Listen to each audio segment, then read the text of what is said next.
Dr. Sarah Chen had dreamed of deep-sea research since she was 12 years old. When she'd watched a documentary about thermal vents and the strange life that thrived in absolute darkness, she decided that's where she belonged, not on the surface, not in the safe, well-lit world everyone else inhabited, but down there, in the deep, where pressure crushed everything that didn't belong. 20 years later, she was finally getting her chance. The descent took 6 hours. The submersible, nicknamed the elevator, dropped through layers of ocean Sarah had only seen in textbooks.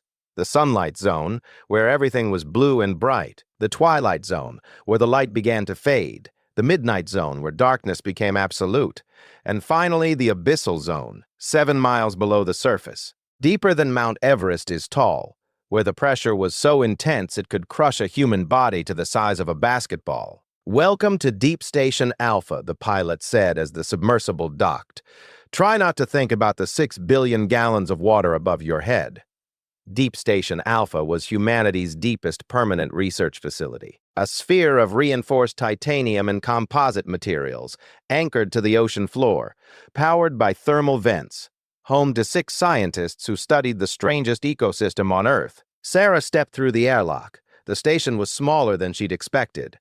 One main chamber, maybe 30 feet across, with branching corridors leading to sleeping quarters, labs, and life support. Dr. Marcus Rivera, the station commander, greeted her with a tired smile. "Dr. Chen, welcome to the bottom of the world. Thank you for having me." The descent was incredible. "First time down? First time past 3 miles?" Marcus nodded. "You'll get used to it. The pressure, the darkness, the isolation. After about a month, you stop thinking about it. After 2 months, you start to prefer it down here." He paused. "After 3 months, you forget what the surface even looks like." Sarah met the rest of the crew. Dr. Elena Volkov, marine biologist from Russia. James Park, engineer from South Korea. Dr. Ahmed Hassan, geologist from Egypt. Rebecca Torres, medical officer from Brazil.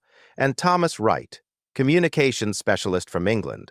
6 people, 7 miles of water above them. The nearest help 3 hours away by submersible. "Your timing is perfect," Elena said during dinner. "We've made a discovery, something incredible. The thermal vents. About 200 meters east, we were mapping the trench wall when the sonar picked up something that shouldn't be there." Ahmed pulled up a holographic display. The trench wall appeared craggy and dark, but there, nestled in a deep crevice, was something else, something with straight edges, geometric patterns, structure. "That's not natural," Sarah said. "No, it's not." "How old?"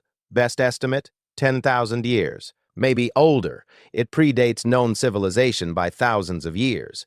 Sarah stared at the image. "What is it?" Marcus answered. "We don't know. That's why you're here. We need a xenoarchaeologist, someone who specializes in anomalous structures. You've studied the megalithic sites, the underwater ruins off Japan, the formations near Cuba. If anyone can tell us what we're looking at, it's you." "Have you sent a probe?" The crew exchanged glances. Marcus cleared his throat. "We sent one yesterday. It entered the structure through an opening we'd mapped. Got about 50 meters in before the signal cut out." "Equipment failure?" The probe was designed for this environment. It should have been able to transmit through solid rock. Then what happened to it? That's what we're trying to figure out. We're sending another probe tomorrow, a stronger one, with better cameras. You'll have front row seats. That night, Sarah lay in her narrow bunk, listening to the sounds of the station, the hum of life support, the creaks of metal under pressure, the distant rumble of thermal vents, and something else, a sound so faint she almost missed it. Knocking. Sarah sat up. The sound came again, 3 distinct knocks, like someone tapping on the hull from outside. She grabbed her communicator. "This is Dr. Chen. Is anyone running external maintenance?" Thomas's voice crackled back. "Negative. All crew accounted for. Why?" "From outside." A pause. "That's just the structure settling. Pressure changes. You'll get used to it." But the knocking came again. Deliberate. Rhythmic. Not random at all. Sarah went to the observation port in her quarters, a thick window, small, looking out into absolute darkness. She pressed her face against the glass, trying to see. At first, nothing. Just black water. Then her eyes adjusted, and she saw movement, something large, passing by the window. Too fast to identify. Thomas, I'm seeing something outside. Something moving. Probably a deep-sea creature. We get visitors sometimes. Giant squid. 6 gill sharks. This is bigger than a squid. How big? Sarah watched the shape circle back. It was hard to judge scale in the darkness, but based on the size relative to the window, 30 feet, maybe more. I'll check the external cameras. Sarah kept watching. The shape moved with purpose. Not drifting, not hunting. It circled the station once, twice, and then it stopped, directly in front of her window. She couldn't see details, just a silhouette, but she could feel it looking at her. Could feel intelligence behind that gaze.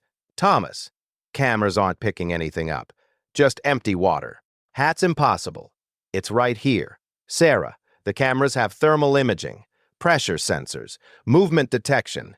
If something that large was outside, we'd see it, but Sarah was looking right at it, and as she watched, it moved closer, pressed against the window, and she finally saw what it was. Not a creature. Not exactly. It was made of water. Solid water. Ice that somehow existed at this depth, under this pressure, at temperatures that should have kept it liquid. Ice formed into a shape that was almost human. Almost. It raised one arm, formed a fist, and knocked on the window. 3 times, Sarah screamed and fell backward. The lights in the station flickered, and through every speaker in Deep Station Alpha came a sound. Not words, not language, but a voice. Ancient and terrible and vast. You opened it. You woke us. And now we're coming up.